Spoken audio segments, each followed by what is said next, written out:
rapport que le philosophe entretient avec tout le monde, c'est-à-dire les autres membres de la société. Je dis, je répète, sur la base de ces éléments épars que nous aurons consignés dans notre brouillon, on pourrait s'amuser à avoir une introduction qui prendrait la forme suivante en essayant d'obéir autant que possible aux consignes que nous avons ensemble déjà fixées. Je commence par dire, pour répondre à cette question-là et pour faire l'amorce, puisque je sais que le sujet parle des rapports entre le philosophe et tout le monde, je dirais, c'est une démarche coutumière en philosophie que de s'interroger sur les rapports que le philosophe entretient avec tout le monde, c'est-à-dire avec les autres. Le sujet nous dit du philosophe qu'il dit en y pensant, là où les autres disent sans y penser. Par l'expression dire en y pensant, on entend développer une réflexion critique, observer un recul, une distance à l'égard des vérités, alors que dire sans y penser, c'est justement répéter, se suffire, se contenter des vérités déjà établies et admises par la société. Dès lors, le problème posé par le sujet est le suivant. Si on sait que le philosophe lui-même est membre d'une société, comment peut-il se démarquer de la foule pour dire en y pensant là où les autres disent sans y penser? Résoudre une telle contradiction nous amènera à répondre aux questions suivantes. En quel sens le philosophe dit-il en y pensant là où les autres disent-ils sans y penser? Première question. Deuxième question, le philosophe peut-il totalement échapper à l'emprise de la société pour revendiquer une liberté intellectuelle? Nous allons l'écrire pour que vous puissiez le fixer. Et donc, vous voyez que ce que nous disons est en parfaite adéquation avec les différentes étapes que nous venons d'énoncer, l'amorce, la position du problème et le plan. J'ai dit première étape, ça ne consistera pas à bavarder, comme vous avez l'habitude de le faire de façon inutile, la philosophie née en Grèce antique, blablabla. Bla, bla, bla. C'est pour éviter tout ce bavardage que je vous ai dit. Le séminaire auquel j'ai fait allusion a stabilisé des constantes, parmi lesquelles, première étape, je réponds à la question de quoi parle le sujet. On y va ensemble, même si j'écris relativement mal, on va dire c'est une démarche dont la pensée est coutumière, coutumière pour dire habituelle, une démarche dont la pensée est coutumière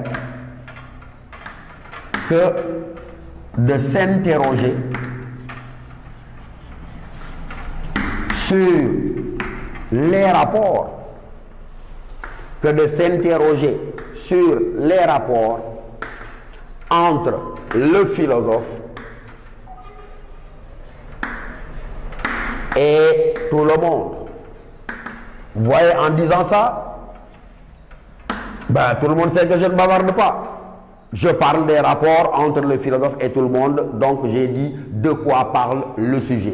C'est une démarche dont la pensée est coutumière que de s'interroger sur les rapports entre le philosophe et tout le monde.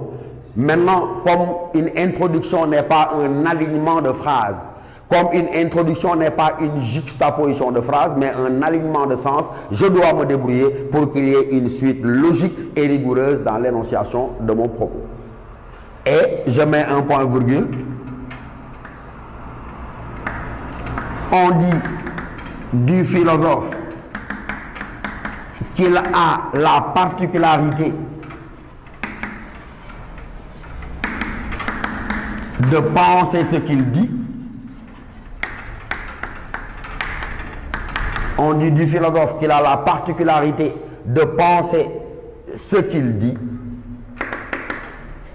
là où les autres ne pense pas leur dire.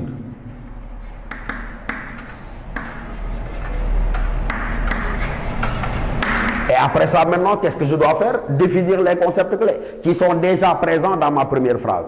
Et c'est pourquoi je pourrais dire par l'expression. Parce que philosopher, c'est d'abord réfléchir sur les concepts. Et il est inadmissible qu'on puisse se mettre à disserter sans au préalable avoir éclairé les concepts fondamentaux du sujet. Donc je dis par l'expression, et je mets entre guillemets pour montrer au correcteur que je travaille sur les concepts du sujet, je mets dit en y pensant, désigne ou traduit un effort de réflexion critique, un effort de réflexion critique, une attitude de méfiance, alors que, je mets toujours entre guillemets, dit sans y penser, alors que dit sans y penser, que je mets toujours entre guillemets, signifie répéter après les autres, répéter à la suite des autres, ou encore, si vous préférez, se contenter, se suffire, se contenter à la suite des autres. Allah. À la suite des autres, se contenter des vérités déjà établies par la société. En disant ça, nous avons défini les concepts. Il reste maintenant à reformuler pour mettre en évidence. Nous avons dit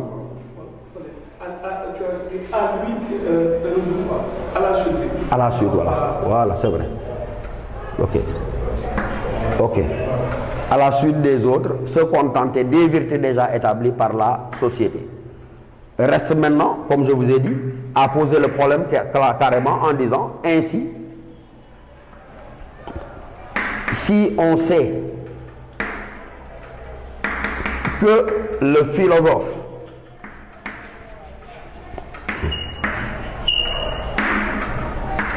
est membre de la société,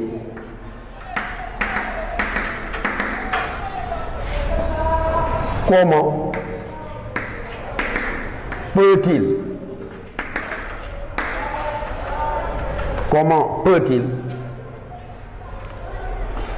se démarquer de tout le monde? Comment peut-il se démarquer de tout le monde pour penser de façon critique? Et donc vous voyez que vous avez posé le problème en disant, mais écoutez, le philosophe quand même, il ne sort pas du ciel, il ne pousse pas comme des champignons, comme dirait Karl Marx, il appartient à une société, et donc la difficulté, c'est comment le philosophe justement peut-il revendiquer une liberté intellectuelle par laquelle il se démarque de tout le monde pour penser de façon critique. Et comme c'est un sujet, nous l'avons vu en faisant la typologie des sujets du bac analytique, la première étape, on justifie, ça veut dire on se fait l'avocat de cette affirmation et on cherche à argumenter en quoi effectivement il dit en y pensant là où les autres disent sans y penser. Et après maintenant, on prend du recul par rapport à l'affirmation pour l'examiner de façon critique. Donc première question, on dira en quel sens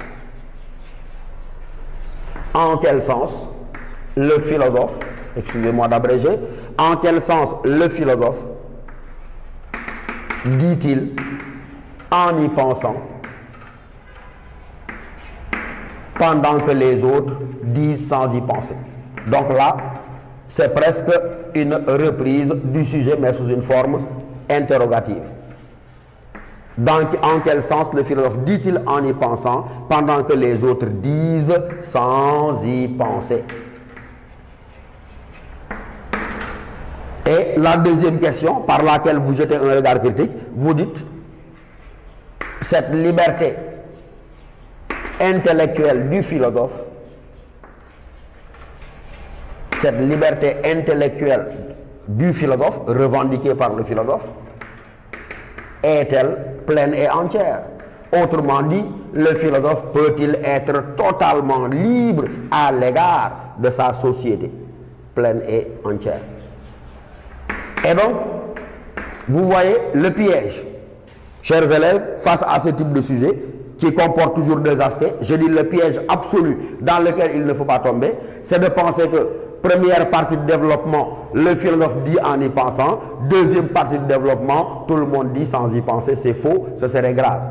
Il faudrait d'abord dans un premier temps justifier toute l'affirmation et ensuite dans un second temps chercher à la discuter. Et donc ce que nous avons là nous sert simplement de canevas. Et vous voyez bien que ce que nous avons dit est fidèle au dispositif que nous avons établi, l'amorce du sujet, de quoi parle le sujet, la définition des concepts, la mise en évidence du problème et les questions que vous déroulez pour prendre en charge et résoudre le problème posé par le sujet. Maintenant, le développement. Le développement, vous le savez, il consistera en une réponse à ces questions-là, mais bien entendu une réponse argumentée. Et l'un des pièges qui ruine souvent vos efforts, chers candidats au bac, c'est que vous avez une très mauvaise compréhension de la notion d'antithèse. Vous avez l'habitude de penser que, comme apparemment cela semble l'indiquer, il s'agit de dire d'abord une chose et ensuite de se donner le moyen de dire son contraire. C'est absolument impossible et malheureusement, très souvent, vous tombez dans ce piège. Vous faites une très bonne première partie, mais vous croyez dire le contraire de ce que vous aviez dit. Or, vous savez depuis Aristote et le principe de non-contradiction qu'on ne peut pas dire une chose et son contraire en même temps et sous le même rapport. Donc, gardez à l'esprit ce que je vais dire. Ce que je vais dire, c'est que ce que vous appelez antithèse n'est pas la négation systématique de la thèse. Ce qu'on appelle antithèse, c'est quoi? Écoutez-moi bien. Dans l'antithèse, je conserve la thèse et ensuite je la dépasse. Je ne peux pas dire thèse, M. Tunkara est très beau. Antithèse, M. Tunkara est très laid. Ça tombe sous le sens. Donc, quand j'ai dit on conserve ce qu'on avait dit et on le dépasse, après avoir dit thèse, M. Tunkara est très beau, antithèse, vous dites, même s'il est très beau, il aurait pu être plus beau s'il était tel, s'il était tel. Vous avez conservé qu'il était toujours très beau, mais que vous l'avez dépassé. Ce qui est rigoureusement inadmissible, c'est ce que j'ai dit, que vous puissiez dire dans la deuxième partie ou la tête adverse que M. Tunkara, après avoir dit qu'il est très beau, que M. Tunkara est très laid. Et donc, cela vous permet d'être fidèle un peu à la perspective du sujet. C'est vrai qu'un sujet est un champ ouvert, je suis d'accord. Et surtout les sujets que vous avez au bac. Il est absolument rare, pour ne pas dire que ça ne s'est presque jamais produit, qu'un sujet vous enferme dans les limites d'une seule leçon. C'est pourquoi la consigne que je vous donne, ne partez jamais du cahier de cours vers le sujet, mais partez toujours du sujet vers le cahier de cours et vous voyez vous-même la différence. Celui qui part du cahier de cours vers le sujet, c'est celui qui se dit lan mo génn. Lan mo génn, ça veut dire mais à quoi ou à quelle leçon se rapporte le sujet. C'est la meilleure manière de faire hors sujet, de passer à côté de ce qu'on vous demande. Parce que généralement, le sujet qu'on vous donne au bac est un sujet de synthèse qui peut nécessiter que les arguments j'aille les chercher de qu'est-ce que la philosophie jusqu'à l'esthétique. C'est pourquoi j'ai dit, on ne part pas du cahier de cours vers le sujet, mais on part du sujet, de sa lecture, de sa compréhension, pour aller chercher les moyens de l'argumenter dans le cahier de cours. Et cela permet non seulement de ne pas faire hors sujet, mais cela permet de délimiter le champ à l'intérieur duquel peut s'inscrire notre argumentation.